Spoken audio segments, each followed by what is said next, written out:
Okay, ready? Thank you. Yes. Check this out. Hey everyone, welcome back to my channel. I've got a very special guest with me today. This is Tim Chung. Do you want to tell everyone what you do? Hey guys, what's happening? My name is Tim, and you can probably tell I'm not English. I'm actually from Belfast in Northern Ireland. I'm a freelance graphic designer living in London, kind of doing all the random design things, not just design, but photography, video. And he makes vlogs as well, which are really good, and you should definitely check them out. Thanks.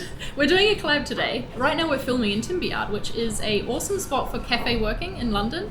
On Tim's channel, we're filming a video all about great spots for creatives to cafe work, right? Is that a good description? Yeah, so today we're going to go around kind of the top 4 or 5 places in London where I find it's really good to work from. So places where you can get great coffee, great food, and places that a lot of creatives go to. I'll leave a link to that video up on a card. And right here, to introduce this collab, I suppose, I want to talk about how to choose a good cafe for working in and some tips for focusing in a cafe environment. So Tim, how did you pick these cafes that we're going to go to today? Like, what is the criteria for you for a good cafe working space? One of the things where I found is I want to surround myself with people that are kind of doing the same thing as me, or in the same field, or somewhere at least where I can go to and not be awkward to take my laptop out. Yeah, that's the big thing for me. I hate going into a place and not knowing if it's okay for me to have my laptop out. One of the main things that I need in a cafe working space is a PowerPoint, because I live maybe 45 minutes from the centre of London, and so whenever I come out to a cafe to work, I want to make sure that I can stay there for a whole afternoon and have enough power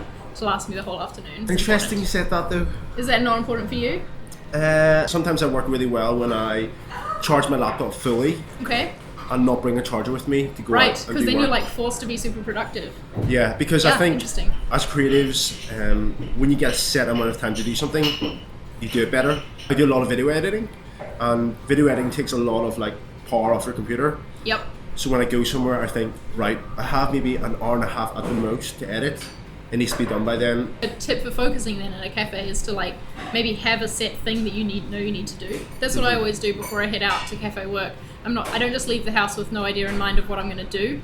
I'm like, right, today I'm going to do this, this, and this in a cafe, and then I'm going to come home when I'm done. Working in cafes really helps my focus, and I don't quite know if I can explain why, because there is a lot around that you could be distracted by, right? Right now you can probably hear there's the coffee machine going, and there's people talking around you and chatting. Not everyone's working. Some people are eating breakfast. Oh, so good. There's something about working in a cafe that really does help me focus, and I think it's the background noise is like white noise to me, right? And so it's there so that I don't get distracted by my own thoughts, I think is what happens. I think it's a psychological thing. So when I was at uni, I actually wrote my dissertation about psychology and design. Okay. And it's almost, when you're in an office, some people don't like office work because there's just people there all the time, talking to you, asking for things, where when I was at uni, I actually used to listen to music on YouTube where it's cafe background noises. And somehow within that, it's in your brain, it makes you work as if people around you are doing stuff, and everyone's doing something relatively productive, like making coffee or making food. That productivity seems to then rub off on yourself just because of what you're listening to, what you're drinking, the smells of everything. It goes together. I don't know how. But yeah, I like that. That's probably very true, because I found that working in an office didn't suit me, because the conversations that I was hearing around me were ones that I could insert myself in and share my opinion. Whereas in a coffee shop, if you did that, you'd be a weirdo. So I do listen to some conversations, but the truth comes out. When it comes to cafe working, I feel like there are these unspoken rules, right? So for example, when you go into a cafe to work, you need to buy something, really. Otherwise, you're kind of using the space. Well, yeah. Well, I mean, you should buy something today. Technically. So that's one thing. You have to go in expecting. Basically, you're using the workspace for the price of a cup of coffee, technically. And some spaces don't like you to stay too long, right? Yeah, so what I find is I would go somewhere from 9 o'clock and then work as much as I can. So generally it's a 2-hour slot, most cafes do. Yeah. Some do a bit longer, but I kind of feel bad to stay a bit longer. So I would 2 or 3 hours at the most. And then generally, depending where I am, I would go for a walk. I would go get lunch from your local supermarket or any stalls at the food markets.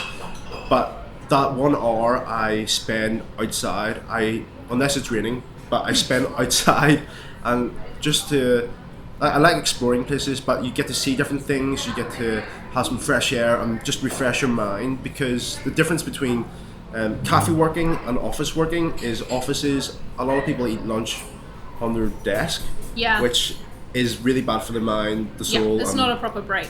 Yeah, and working in cafes and eating in cafes is actually really expensive, whereas I just want to go and use the space. So I do that, and then I would maybe travel, go somewhere else and work there for the afternoon, 2-3 hours again, and then call it a day. Well, I hope that watching this you've got some tips for cafe working, and that maybe if it's something you've been interested in trying but a bit nervous not knowing these unspoken rules, hopefully this helps you out. Thank you for being in my video, Tim. That's alright. Thanks for having me.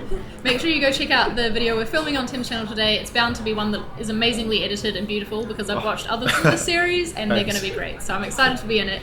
Check it out on the card above. Make sure you give this video a thumbs up if you enjoyed it. If you work in cafes yourself, leave some tips for us down below in the comments. Other people can read that and we can all share our advice. Have a good day, everyone. See you next time. Bye.